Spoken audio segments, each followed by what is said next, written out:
Hello everybody, hello my dear students for grade secondary 2. Welcome back to school. I am Mr. Ahmed Asim and I will teach you the curriculum of biology for this year. Our curriculum includes 3 chapters. Chapter 1 talks about the nutrition, ways of nutrition. Chapter 2 talks about transport of materials through the bodies of living organisms, plants or animals. Chapter 3 talks about respiration in plants and animals. Today, inshallah, we'll start with the first chapter, which talks about nutrition. So the first chapter in our curriculum is nutrition. At first, we want to know what is the importance of nutrition. Why do we need the food? Our bodies or animals or plants, all living organisms need to get the food. For what? What is the importance of food for the living organism? The food is necessary for all living organisms for 2 main reasons. The first is to obtain energy needed to do all activities. To do any work, we need energy. How can we get the energy needed? We can get this energy from the food by burning the food inside the cells. So the nutrition or feeding or getting food is the main source for getting energy. The second reason, we have in our bodies a large number of cells. These cells are damaged from time to time and the body needs to regenerate these cells.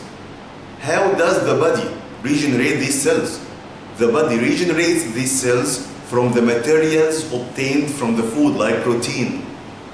So the second reason second importance for the food is to repair the damaged cells and tissues, and the compensation or replacing the damaged cells and tissues.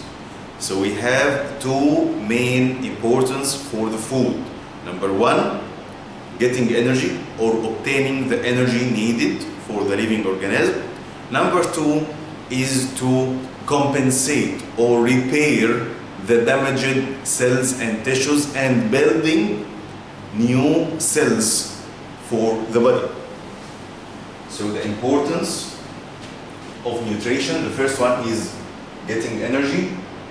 Number 2, repairing the damaged cells and tissues. Now we will talk about the second item, which is the types of nutrition. Do all living organisms obtain the food by the same method, by the same way we can get the food by a way like plants or like animals? Of course not. Living organisms are different in the way for getting the food. We have a way for getting the food in plants or bacteria and other ways for getting the food in human or animals. That means we have many ways for nutrition. We have mainly 2 ways for nutrition. We have a way of nutrition called autotrophic, and we have another way of nutrition called heterotrophic. What is the difference between the 2 ways? The first way, which is autotrophic, means that the living organism can make its own food by itself by using simple raw materials like water, carbon dioxide, like in plant.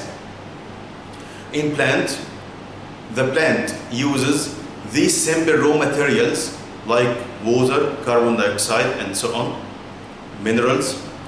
Then it uses these simple materials to produce large or complex materials used as a food, like starch or sugar.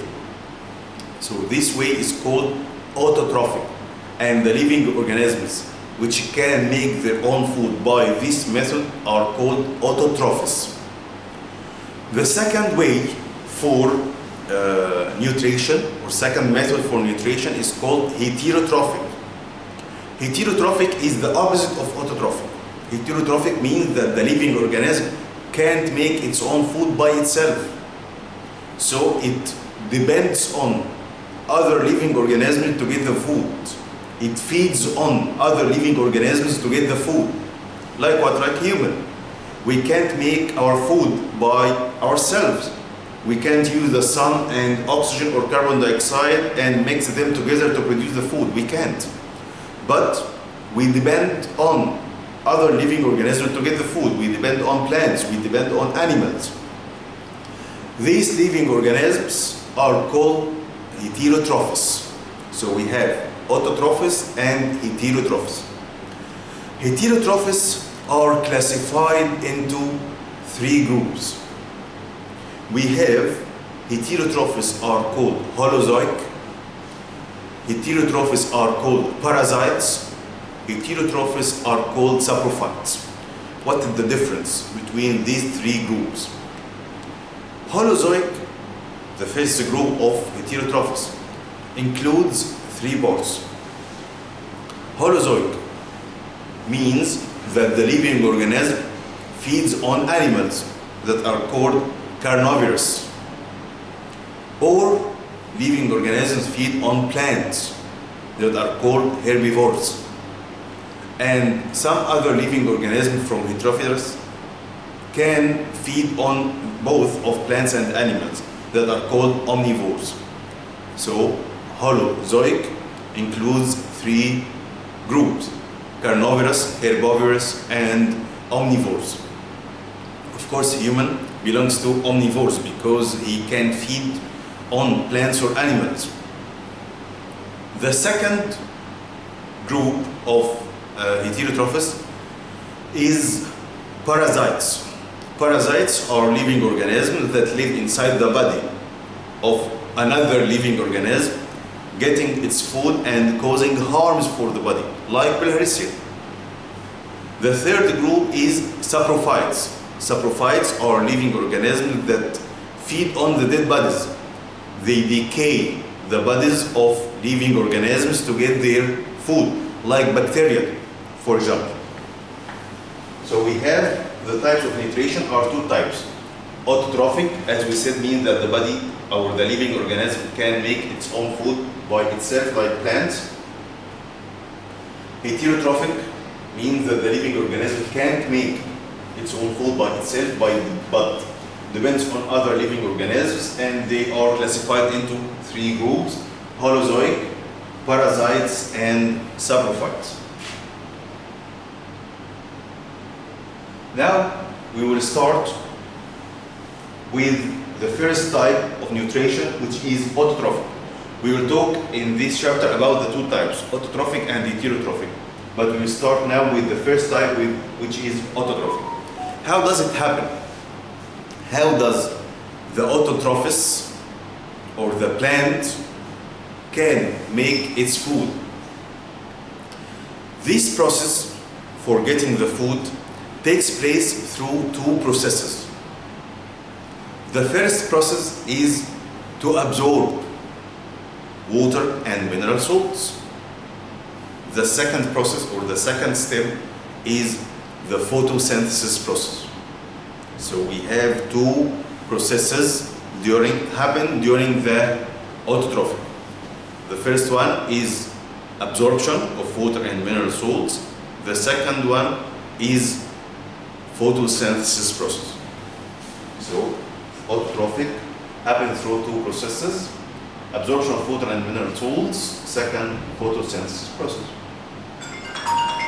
Let's start now with the first one, which is absorption of water and salts.